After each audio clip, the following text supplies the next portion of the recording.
There are a lot of people say, well, I'm not going to worry about a magnitude 8.5 because that's what's called a 500-year earthquake. Well, that means in 500 years you have a 100% chance that that earthquake is going to get you.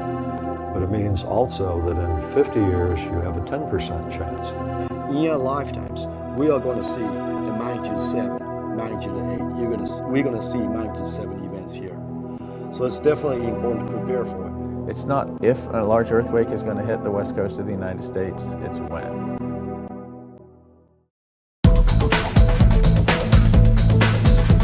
We're helping to make one of the coolest buildings in LA and maybe the world withstand the next earthquake. The theme building at LAX is a wonderful slice in architectural history. It's an icon for Los Angeles. When you land at the airport, you realize, wow, you're in LA, you're not anywhere else. It's really the brand of Los Angeles. It's an iconic project. Like most buildings built in the 50s and 60s, it is not ready for as big an earthquake shaking as we now know can happen. It needed help. Conventional retrofit strategy would have altered the appearance and changed the look dramatically. The challenge comes in applying modern earthquake protection technology to an historic building while not changing the way it looks. You cannot do anything to the structure, but somehow make it better. That's a challenge. A non-creative engineer would have just put more concrete and steel on the outside of the building and made it stronger. It would ruin its appearance. It would be very costly and very time-consuming. Would not have been the theme building any longer. That's really what led to using a tune mass damper. This is the mass damper. We put the 1.2 million pounds on top of this building. Those people had a rather radical idea. It was unique because the building was unique. The unique solution is to take 1.2 million pounds of steel and put it on top of the building. Normally in earthquake engineering, that's stupid. As an engineer, you're always taught that the more weight you put on the building, the worse it is. And then when our consultants tell us we want to add 20% of the weight of the building and stick it on the very top, but are you guys serious? The idea really came to us from Kit. It was an unusual idea, but once he proposed the idea to us, it suddenly sounded right. The way I describe the tune mass damper is we put 1.2 million pounds on 8 rubber bearings. DIS manufactured the rubber bearings. The rubber bearings help control the movement of the 1.2 million pounds. Then there's 8 shock absorbers, or fluid viscous dampers, made by Taylor Devices. As the tune mass damper moves, those 8 shock absorbers absorb the energy of that movement. The 1.2 million pounds counteracts the earthquake motion. It acts as a counterweight.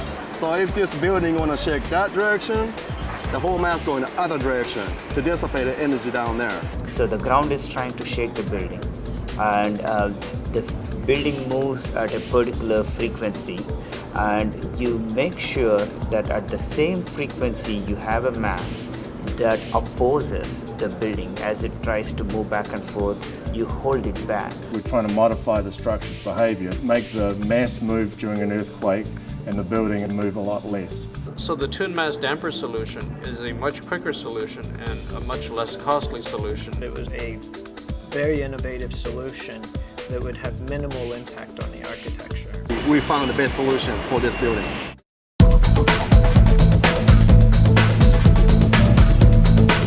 We were asked to construct something that had never been constructed before, using a tune mass damper in a seismic application.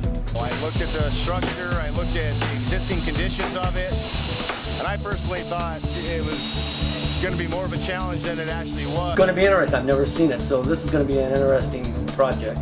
22 layers, 6 plates each, which is 132 plates.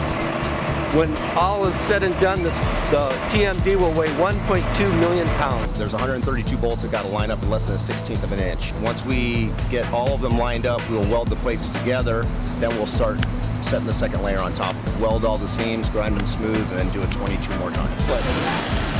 If one fits, they all fit. And so when we pulled up the first plate, it's a relief to know that it fits, because now we know that all of them will fit. TMD is in place. They're putting the 164 through bolts in it to cinch it all together now. They're probably welding those last seams as we're speaking, and we can start stacking the roof on this next week. We're simulating an earthquake. This is a little shaker that produces about 10,000 pounds of force. It's enough to move the building noticeably. The only way they could have to predict what would happen when they stuck that tune mass damper up there is in the computer. And so what we're doing now is providing ground truth, is where we're measuring what's actually happened. And it's actually pretty close. For a structure this complex, it's within a few percent of what their models predicted. Bottom line is that the retrofit that has the main feature, the retrofit, the TMD, works as advertised. Well, today we're announcing the reopening of the observation deck at LAX.